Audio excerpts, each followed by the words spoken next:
Ukraine যুদ্ধ ইউরোপের নিরাপত্তা নীতিতে বড় পরিবর্তন এনেছে। Stockholm international piece research institute বা SIPRI এর নতুন প্রতিবেদনে বলা হয়েছে 2021 থেকে 25 সালের মধ্যে ইউরোপীয় দেশগুলোর বড় অস্ত্র আমদানি আগের 5 বছরের তুলনায় 3 গুণের বেশি বেড়েছে।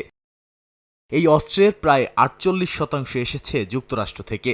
SIPRI বলছে ইউরোপের অনেক দেশ এখনও উন্নত প্রযুক্তির অস্ত্রের জন্য যুক্তরাষ্ট্রের উপর নির্ভরশীল। বিশেষ করে F-35 যুদ্ধবিমান বা প্যাট্রিয়ট ক্ষেপণাস্ত্র প্রতিরক্ষা ব্যবস্থার মতো প্রযুক্তিতে যুক্তরাষ্ট্র এগিয়ে রয়েছে। তবে একই সময়ে আরেকটি গুরুত্বপূর্ণ পরিবর্তনও দেখা যাচ্ছে।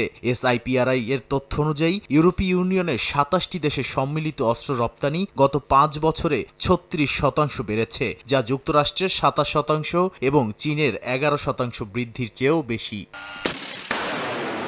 বর্তমানে বৈশ্বিক অস্ত্র রপ্তানির প্রায় 28% ইউরোপীয় ইউনিয়নের দখলে, যা রাশিয়ার রপ্তানির তুলনায় 4 গুণ এবং চীনের তুলনায় প্রায় 5 গুণ বেশি। একই সময় রাশিয়ার অস্ত্র রপ্তানি গত 5 বছরে 64% কমেছে বলে জানিয়েছে SIPRI। বিশেষজ্ঞরা বলছেন ইউক্রেন যুদ্ধের কারণে রাশিয়া নিজেদের অস্ত্রই বেশি ব্যবহার করছে, ফলে রপ্তানি অনেকটাই কমে গেছে। একই সঙ্গে অনেক দেশ রুশ অস্ত্রের কার্যকারিতা নিয়েও প্রশ্ন তুলছে। এ কারণে রাশিয়ার বড় ক্রেতাদের অনেকেই এখন অন্য সরবরাহকারীর দিকে ঝুঁকছে।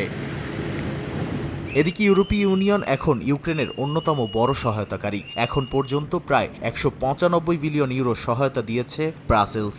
এর একটি বড় অংশ ইউরোপীয় অস্ত্র শিল্পে বিনিয়োগ হিসেবে ফিরে আসতে পারে বলে মনে করছেন বিশ্লেষকরা। তাদের মতে যুক্তরাষ্ট্রের উপর নির্ভরতা কমিয়ে নিজস্ব প্রতিরক্ষা সক্ষমতা বাড়ানোর দিকে এগোচ্ছে ইউরোপ। কারণ রাশিয়ার যুদ্ধ, মধ্যপ্রাচ্যের উত্তেজনা এবং বৈশ্বিক নিরাপত্তা ঝুঁকি আগামী দিনেও অব্যাহত থাকতে পারে।